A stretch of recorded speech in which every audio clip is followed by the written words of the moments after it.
Hey guys, so Agents of S.H.I.E.L.D. released their new episode, A Life Spent, which is actually episode 3 because during the season premiere, we had both episodes 1 and 2. This episode has been split into 3 main stories, that of Daisy, that of Gemma, and that of Coulson and the rest of the team. We last saw Gemma Simmons become a slave of Cassius, the overall leader in this outpost of the Kree. He put something in her ear which inhibited her from hearing anything aside from his own words. I'll be honest that throughout the episode, I was kinda confused whether this only stopped her from hearing or stopped her from speaking too, but it appears that it only stops her from hearing. They returned her back to normal in a while though for this episode, because they needed her to solve a problem. Abby. Now, Abby was an Inhuman who had yet to learn to control her powers.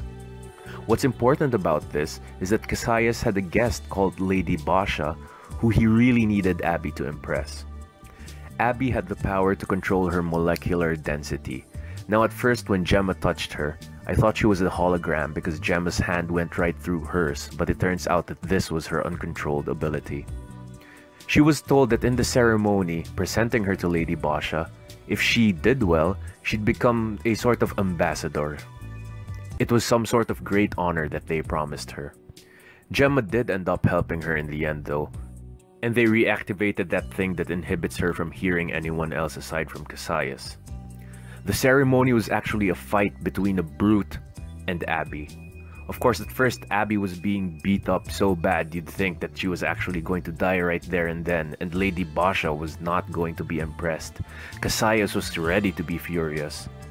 But Gemma got through to her, and Abby kinda put her hand right through Lady Basha's champion and killed him that way.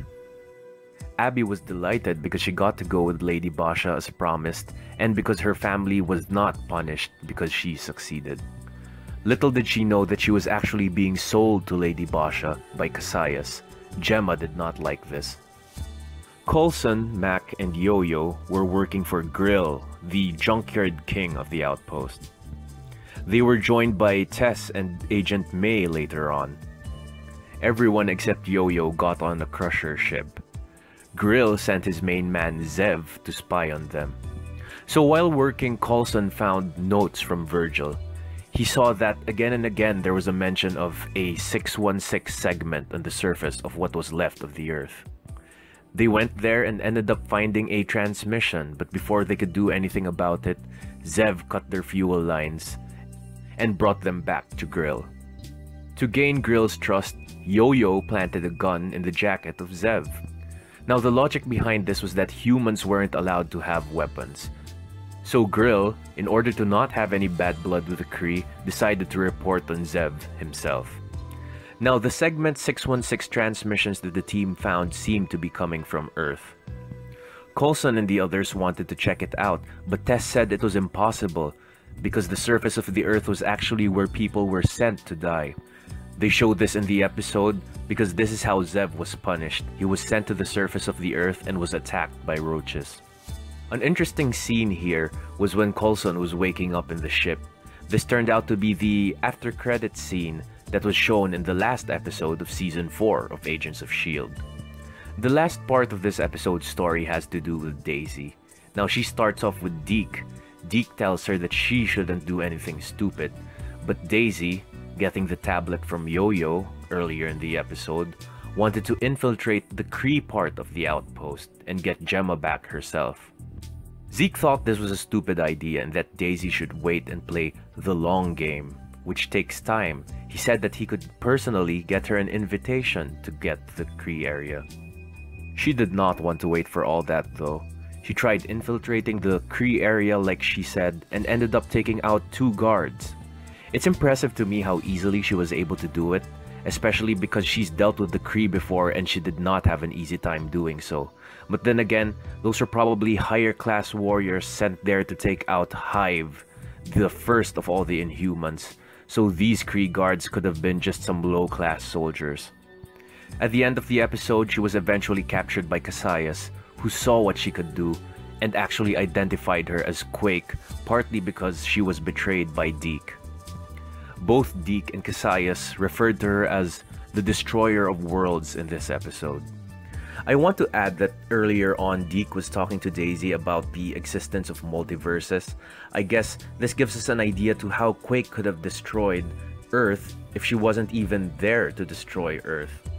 Last time I was saying that the monolith took her through time, so there was no Quake to destroy it. But if this multiverse theory holds true for this story, then we know how it happened. There are two Quakes. I don't believe that Deke is the enemy here. I feel like he weighed his chances and thought that Daisy would not be able to succeed, so he decided to gain Kasaya's trust by pretending to betray her. I think he's going to help Daisy escape and eventually help the team save all of them. Another thing I can't wait to find out is who is transmitting the transmissions in the 616 segment of Earth. What do they know about the team? And I wonder if they have any idea of why everything that's happening so far is happening to them. Virgil was always talking about the prophecy with regard to them. Perhaps this is the prophet. I wonder also if they could possibly be the agency who sent them there in the first place, the one who sent the mysterious bald guy to kidnap our agents. Either way, I wonder if this agency is actually composed of good guys. Did they want Coulson and the others to get there in order to save that world? I used the term that world since multiverses were discussed in this episode. Finally, why was Fitz not included in all this? What do you guys think? We'd like to hear from you down in the comment section below. And as usual, please like this video if you liked it, and subscribe for more great videos.